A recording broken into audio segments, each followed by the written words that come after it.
Olá pessoal, minha gente, eu quero falar com vocês a respeito de uma questão incidental que vem sendo bastante perguntada em concursos e que é até para o operador do direito no seu dia a dia, o advogado, promotor, defensor, ela se reveste de uma importância bem especial. É o incidente de falsidade documental. Este incidente ele está previsto lá no artigo 145, vai do artigo 145 ao 148 do CPP, e o objetivo deste incidente, já diz o nome, é apurar a autenticidade ou não de um determinado documento juntado ao processo criminal. Uma primeira questão se refere à natureza da falsidade que pode ser apurada via incidente, ou seja, somente a falsidade material, que é aquela em que o documento é alterado em relação à forma como originalmente produzido, ou também a falsidade ideológica, que diz respeito ao conteúdo do documento, quando ele insere alguma declaração que não seja a realidade. Por exemplo, o indivíduo declara para fins eleitorais que tem seu domicílio em uma determinada cidade para poder votar lá e na verdade reside em outro. Bom, há duas posições. Um entendimento se inclina no sentido de que é possível tanto a falsidade material quanto a ideológica serem elucidadas via incidente de falsidade documental. Para outra posição, não.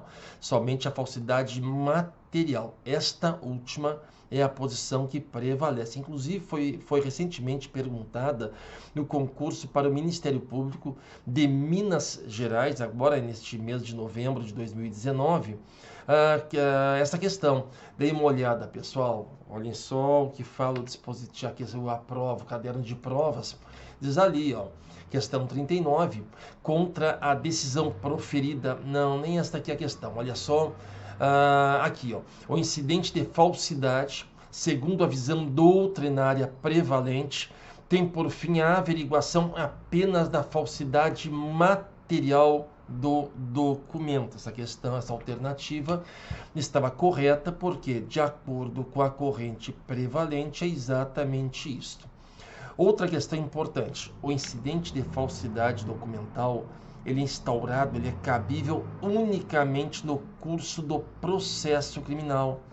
Não há incidente de falsidade documental no curso do inquérito. Por que não? Porque se o delegado, na condução do inquérito, ele verifica que há a possibilidade do documento ter sido produzido mediante falsificação ou estar sendo utilizado um documento supostamente falsificado, o delegado, ele próprio, instaura inquérito policial para apurar esta falsificação ou este uso de documento.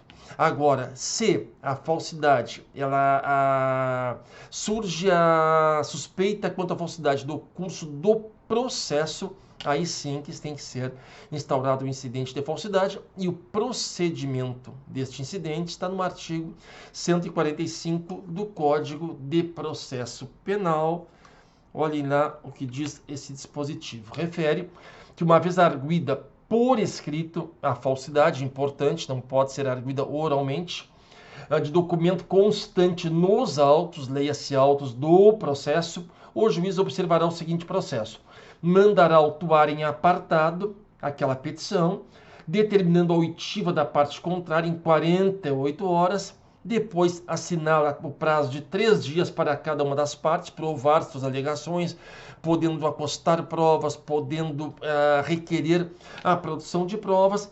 Depois o juiz, então, determina as diligências que ele reputa necessárias para a conclusão do incidente e, por fim, ele decide se o documento é falso ou não é para fins daquele processo criminal. Está ok? Bem sumário e procedimento. É bem isto.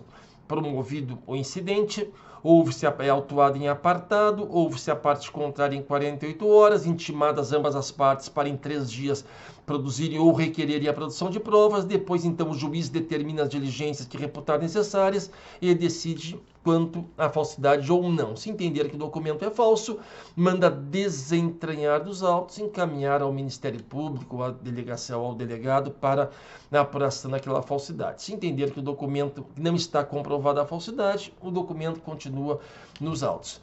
Questão importante, o incidente pode ser instaurado tanto a requerimento das partes quanto de ofício pelo juiz.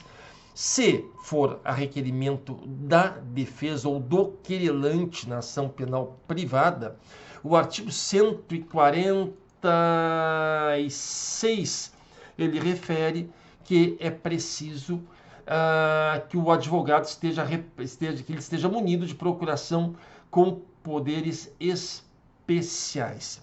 Esta previsão da lei leva em conta o seguinte: o fato de o advogado ele suscitar o incidente de falsidade implica de uma forma, mesmo que indireta, em atribuir um fato típico à outra parte, quer porque falsificou o documento, quer porque usou o documento supostamente falso.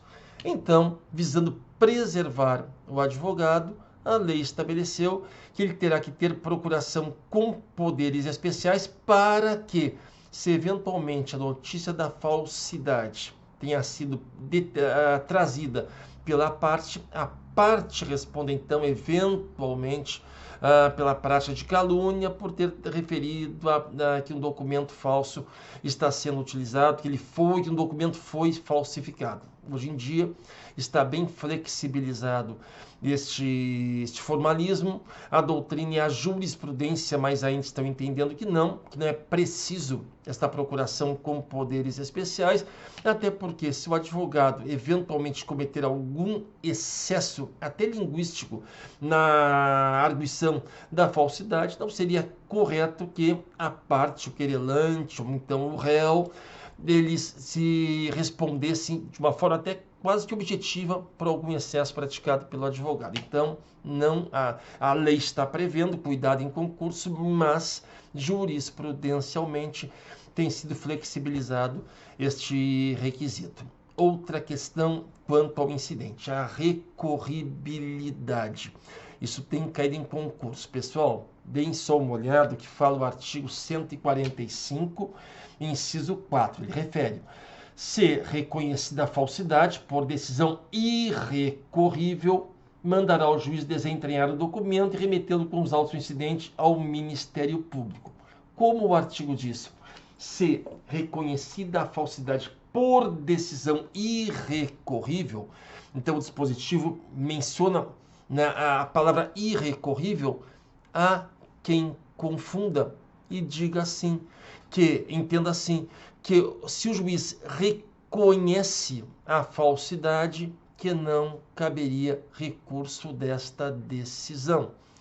Esta conclusão é absolutamente equivocada. Quando o artigo refere seja reconhecida a falsidade por decisão irrecorrível, está dizendo, na verdade, se reconhecida a falsidade por decisão transitada em julgado, este irrecorrível não está se referindo que é irrecorrível a decisão do juiz que reconhece a falsidade, mas sim que, se transitar em julgado a decisão de reconhecer a falsidade, o juiz então determinará o desentranhamento do documento. Por que eu chamo a atenção?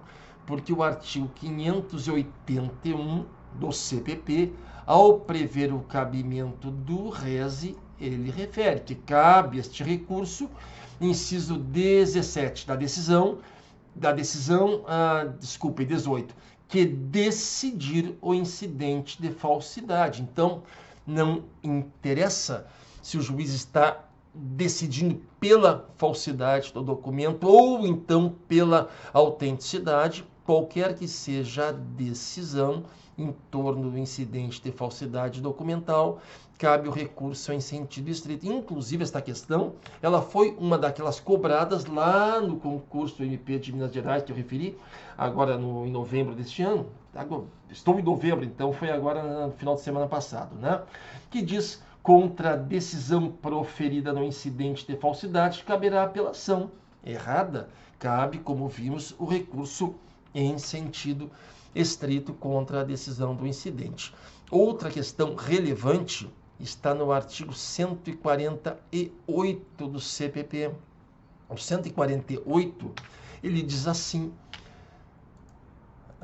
vamos localizá-lo aqui. 148, ele refere lá, ó, qualquer que seja a decisão do incidente pela autenticidade ou falsidade do documento, não fará coisa julgada em prejuízo de ulterior processo penal ou civil.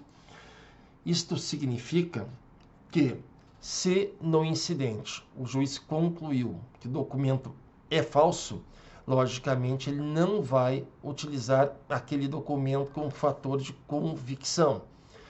Encaminhando este documento supostamente falso ao delegado ou ao Ministério Público para apuração da falsidade, instaurado eventual processo penal em relação a esta falsificação, nada impede que no curso do processo penal o indivíduo responsável pela falsificação ou pelo uso do documento seja absolvido, dizendo, por exemplo, o juiz que não há provas da falsificação, ou então que por perícia foi verificado que não é falso documento por nova perícia feita agora no processo penal. A mesma coisa, se foi o documento considerado verdadeiro, nada impede que o Ministério Público ou o delegado, por qualquer razão, mais tarde, desencadeie a persecução penal a partir da consideração que o documento seja falso. A decisão proferida no incidente, como o incidente de falsidade ele é muito sumário, tem um rito muito sumário, não produz coisa julgada em outros processos. A mesma coisa, o documento é considerado verdadeiro, nada impede que amanhã depois o interessado venha e promova uma ação visando a declaração de sua nulidade, tendo em vista que seria falsificado. Ou então um processo penal alegando que o documento é falsificado, porque não há a coisa julgada da decisão do incidente. Ele não reflete essa decisão em outras relações jurídicas. Uma última questão que eu trago a vocês se refere ao efeito suspensivo. O incidente de falsidade documental, o fato da sua instauração, suspende o processo penal.